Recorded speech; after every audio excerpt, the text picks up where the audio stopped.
Well, it is so great to be back in Prague. My sister and I, we were here in 2019, and we thought it was one of the most wonderful cities. So thank you for the invitation. Don't you think it's been a great conference so far? Shall we give them a round of applause for everyone that worked on it? So, you know, it's a great responsibility when you stand up here and you have 10 minutes. And I always say, what's going to be the most impactful stories and information that I can give? Because in 10 minutes, I have to motivate you. I have to make you realize how wonderful you are and that you have everything inside you that you need in order to be successful and in order to help each other out. So I decided, with the help of someone else, that Christina here, that I would tell my story today. Because, like you, there are many bumps along the road. So let's make sure. You know, we're living in a world, I don't have to tell you, full of anxiety and stress. And, you know, the normal now is disruption and chaos. That's the normal, and that is what's going to continue to be the normal. So we have to figure out ways of how we're going to handle disruption and chaos. So I wanted to ask you, I want to get a feel of the room. How fearless are you? So I have this bridge here. 1 is the lowest feeling, and 10 is, wow, I'm going to go out there and world, give me your best shot. And, you know, some days we feel in different places on here. But for today, I'd like to know how many of you are in the range of 1 to 3 on the low side? How many of you are on the 4 to 6? Okay, and how many of you are on 7 to 10? Okay, a lot of you didn't vote, so I'm not quite sure what's going on, but that's okay. All right, so that's 7 to 10. Can you please stand, 7 to 10? Come on, don't be shy. If you're 7 to 10, you're fearless. Get up. Get on your feet. Okay, look around. Notice who's here, and if you want some help in your fearlessness, talk to some of these women, because it's not just me. There are other people out there that feel this way. And you can ask anybody here for help, because that's why we're here, right? We're here to help each other. Okay, have a seat. Thank you so much. And so let's take a look at me and how I became fearless. So, you know, I grew up, I was the middle of 3 daughters. And, you know, I don't know if you know about the middle. How many of you are the middle of 3? 3 siblings, very few. Okay, so, you know, we usually grow up feeling, and I did, so insecure. I never volunteered about anything. Can you imagine? I never volunteered, I never stood out, and I always had to wear my older sister's clothes once they were too small for her, but they were too big for me, so I always looked terrible, and I was ashamed to be out. And when I was 11, I decided to join the library squad in school because, you know, those are usually shyer people. And so one day we're standing there and the librarian comes in and she looks at me and she comes over and she starts putting my blouse in and fixing my clothes in front of all these people. I just wanted the floor to open and I wanted to disappear. And she's talking and she's saying, "Doesn't your mother help you when you get dressed in the morning? How could she let you leave the house like this?" Oh my God, it was just the worst experience as a young girl of about 12. So, you know, I had very difficult time in accepting who I was and what I was. And then I grew up, my given name is Frances, and on television was Frances the Talking Mule. Oh my God. And, you know, this was in elementary school, so I was even younger. And I tried very hard to hide from people because they would start talking to me about, oh, what did she have for breakfast this morning? I can just imagine. And they would make donkey, you know, sounds. And, you know, it was really, as I'm telling you the story, it was a rough life growing up like this. And I was getting no's even in my adult life. I started out as a teacher, and I loved education. It is such a calling.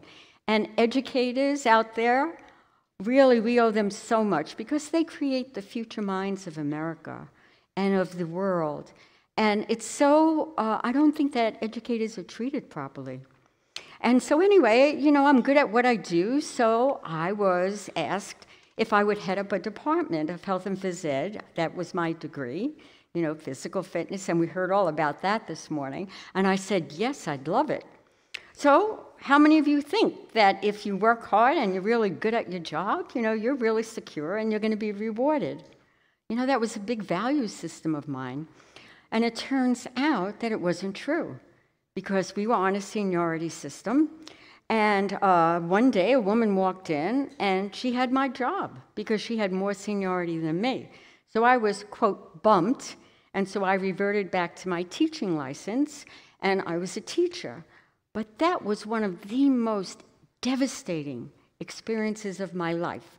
I've never had that kind of feeling of devastation since or before, thank goodness, because all of my values were down the tubes, And so I started questioning myself. And I'd go to school every day and I'd do a great job because that's who I am. 4 o'clock in the afternoon, I was home watching TV, and all I did was vegetate for 1 year. And then I got a call. I was back to normal, and the principal called me and he said, hi, Eben just got a principalship, and I would like you to come back as the number 2 person. I said, I'd do it in 3 seconds or less, but am I going to be bumped again? He said, no. I looked all over the city. There's no one out there. And I said, great, I'd love it. So I went in, and guess what? This time, we got a 2-week notice that I was going to be bumped again for lack of seniority. Well, this time around, things were different. I said to myself, I am not going to be treated like this ever again. I am not going to put up with this. At the end of this semester, I'm leaving, and I'm going out and starting a new business. I'm going to be a consultant. When I told people I was going to be a consultant, they said, oh, a consultant to education? I said, no, a consultant to business. I had never been in the business world.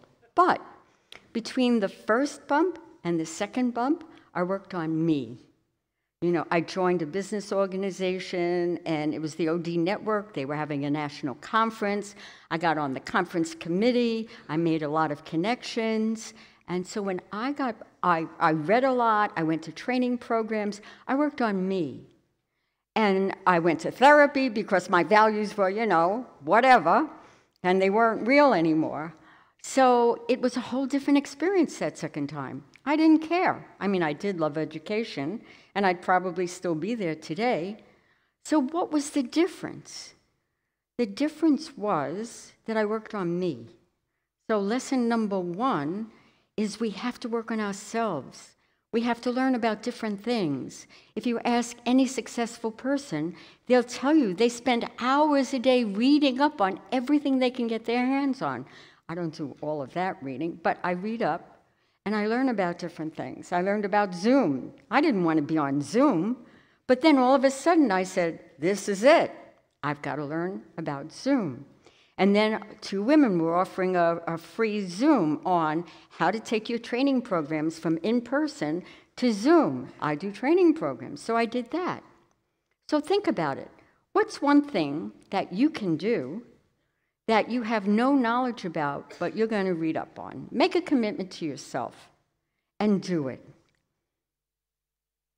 Because we're all like butterflies, right? The butterfly starts off as a caterpillar.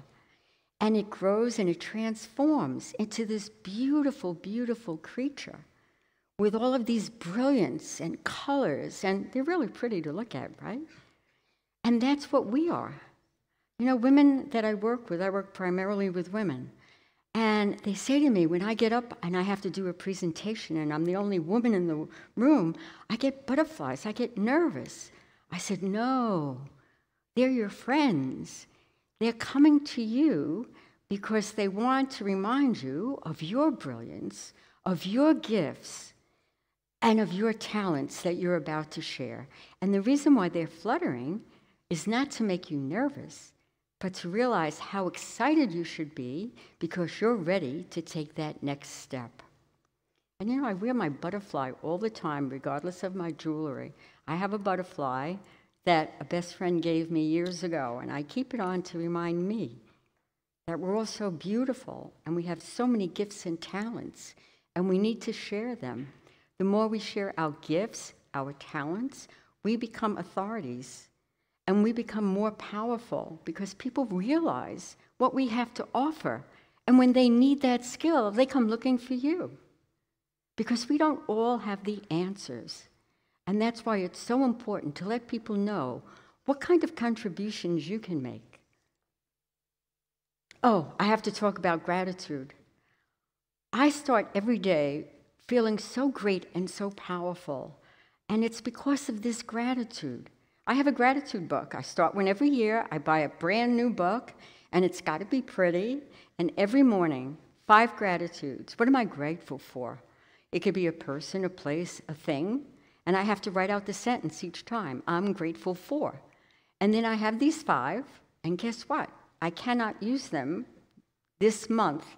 I have to wait for the month to finish. So what does that do for me? First of all, it puts you in a great mood. Because if you're feeling grateful, it's very hard to feel other feelings. And the other thing is, it makes me look around. You know, I can't say I love the sun again, and I'm grateful for it because I already used it. And it makes you look at different things in the world, and it opens your world, and it opens your eyes to see different things. So that's important. So I'd like you all to stand because I would like to practice this. So please stand. I know you're getting tired. You're sitting there a long time. So there were studies done. Time's almost up. Okay. We are extending. I'm extended already? Oh my goodness, I'm sorry. Anyway, stand up, put your hands here. And this is the Wonder Woman pose. Before you do anything that you feel is going to be a big challenge, take a few seconds and stand still. And just stand like this. And of course, as we've been told before, you must have good posture. And when you do this, it's amazing how good you feel before you go into a meeting. And there have been studies on that. I'm going to just go to my last slide. Okay, you can sit down. And you know, while you're standing, you can say something to yourself like, I'm just like Wonder Woman. I mean, that wasn't in the study, but it's a recommendation. Because we all need to look like this, because we have a lot of bulls going on. Okay, you should have some fun. Challenge yourself. I'm a little afraid of height, but I went zip lining. Oh, that was really quite a feat. And build movements. Join in coalitions. Make our voices more powerful. We have one in New York City. If you go to that URL, you will see many things that we've accomplished. We're 100 women's organizations right now in New York State. We work together. We get laws passed. And we want to change the world so that we live a better world. And so I always like to close with Hillary's quote, because I think it's so powerful and it is so true. And she said, I have always believed that women are not victims. Are we victims? Oh, you could do better than that. Tell the world, are we victims? No. Right. We are agents of change. Are we agents of change? Oh my goodness, what a weak group this is. I don't know if you really believe it. We are drivers of peace, yes? Yes. And all we need is a fighting change. Yes, a fighting chance. Fighting change, too. Do you believe that? Yes. Okay, so we are the fighting chance. Together, we can provide chances for ourselves and for everyone else. So please, let's go out there and let's change this world, because we're women, and when women get together, we create miracles. So let's do that. Thank you so much for listening.